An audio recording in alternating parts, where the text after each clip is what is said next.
Hi everyone, it's Roger and Jeremy here from What's on Disney Plus. In this episode, we're going to be talking about Thor: Dark World ahead of the release of the upcoming Loki series on Disney Plus. So we'll jump in and have a look at some of these action involving Loki. Thor: Dark World, one of the strangest and one of the most unforgiving Marvel movies, often considered the worst Marvel movie from the MCU. Watching it back again this past week, I was just there going, this is a strange little movie. It's like there's aspects to it that I thought was good. And there's other aspects going, this really just, where is this all going to? It didn't seem to, like, I don't know. It's such a strange, like, the villain. I mean, Christopher Eccleston is so great in pretty much everything he does. And he hated this movie. He despised it. He's been very vocal about the fact that he hated, and, they did over his voice and they could barely see him. I mean, they could have put anybody in, which was a shame. And there's some really good aspects to this movie which help set up Thor and all the rest of it, but it's just lost in this like meandering, like, big thing in the sky, gotta blow it up. And that's kind of, it's just, I think the trouble is at this point of the MCU has got so much better at telling stories. And this kind of went back to maybe like a 1990s superhero movie and kind of maybe got a little bit too caught up in trying to connect everything. What do you think of it? It's a movie. It's okay.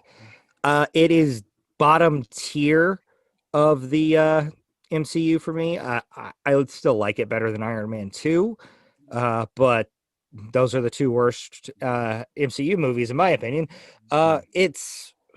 There's so much. It feels like a big missed opportunity. There's so much potential for greatness there that they just kind of let slip to stay on a rigid storyline instead of veering off when they needed to. And that's kind of why I think this one is so not well regarded. Also, it followed Iron Man 3, which has its own problems. And what really hurt this one in the view of the public, in my opinion, is the next movie after this is Captain America, the Winter Soldier, which is so good that it just magnified the problems with this one, because you're looking at the one right before it, you're like, ooh, how would they go from this to this? Yeah. Well, for me, one of the things I really disliked about it was kind of the way that they involved Jane Foster. They made her this big thing where they, like, well, why on earth did it have to go through her? Like why was she, and it was just like, really, this is like narrative.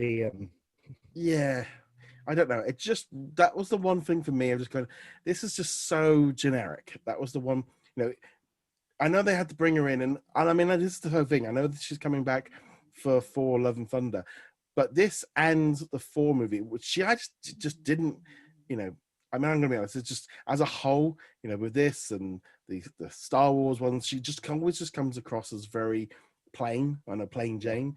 And it's just like kind of thinking, like, and even Odin and that, like, going, well, why are you bothered about this? A human. And then they're going to kind of looking and going, why are you bothered about this? It's just like, I don't know. It's just something about it just doesn't connect with me. And, just seeing him brooding around, and obviously he's been on. But I mean, visually, I mean, it looks fantastic. The whole thing with Loki kind of working together because of the sort of, for their mum, I thought that was great. The kind of little bit of, seeing them working together. And we see more of it in Thor Ragnarok, but we start seeing that kind of redemption of him after Avengers, which I think that was the bit I liked. That was the thing, having them together was what I really enjoyed about it. What about you? Yeah, Loki is the highlight of this film, as he is most of the things he's in. That's why I'm really excited for his series.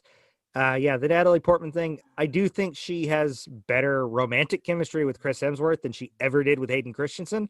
I like Jane Foster better than Padme Amidala, but it's still kind of eh.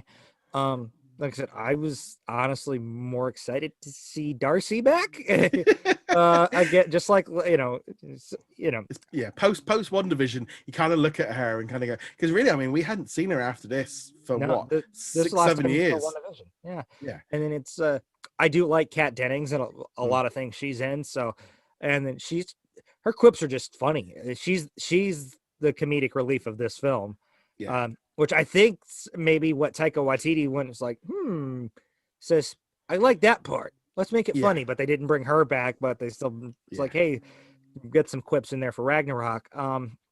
It's it's okay. And yeah, it Stellan Skarsgård running around in his underwear was hysterical to me. yeah, Uh the guy who is a really good actor and should be taken so seriously most of the time, clearly doing something that should not be taken seriously, yeah. is great. It's a nice branch out for him.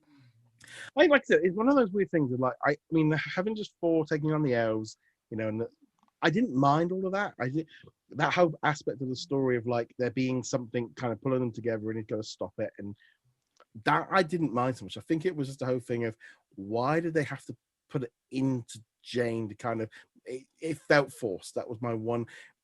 I mean, we've always got to have that object that they want to get. They've all got to, they get this, they can blow the world up or universe up if they get. But I think making her the object just kind of was like, you could have just. I know they had to do it to keep her in it, especially with so much going on. But that was my one issue there. I just didn't really gel with it.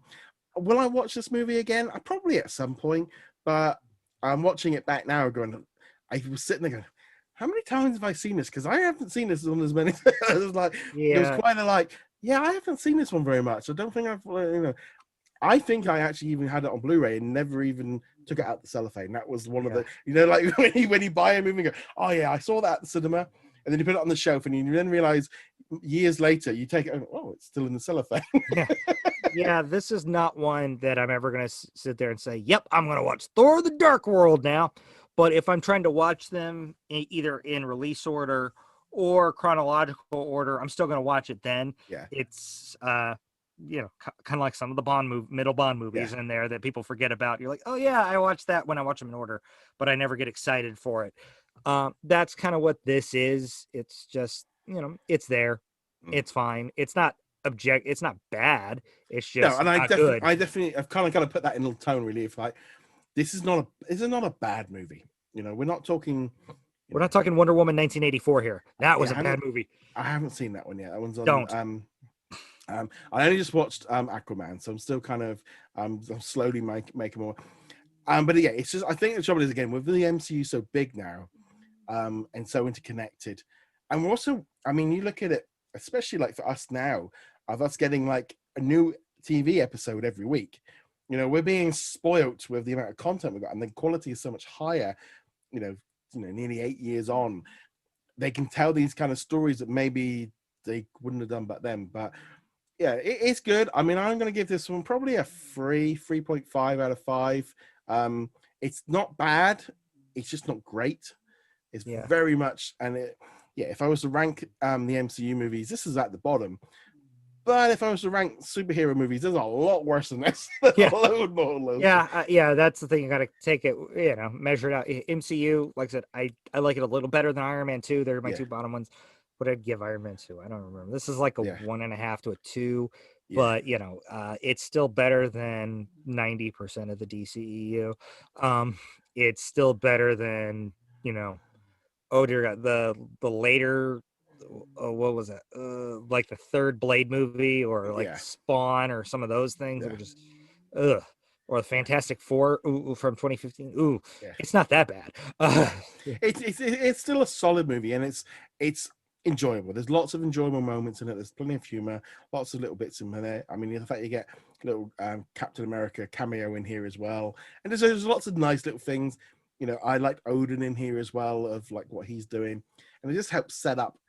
I mean, if this movie wasn't so good, we wouldn't have had Thor Ragnarok. And we got Thor Love and Thunder. These are characters which almost can now, even with like Dark World, still kind of move on and prove that they are worth your time. But yeah, so definitely worth checking out if you haven't seen it. But maybe, as I said, kind of on the lower end of if you got it. If I was to advise anyone on what movies to watch from Marvel, this wouldn't have been on it. No, it would not have been. No. But on that note, we'd love to hear your thoughts of Thor Dark World. Love to hear what you guys think. Remember, you can go check us out over at whatsondisneyplus.com. You can find us on all the different audio and video platforms. Also, Patrons and YouTube channel members get early access to these episodes as a perk for us helping support us. And on that note, guys, thank you very much. We'll see you guys soon. Laters.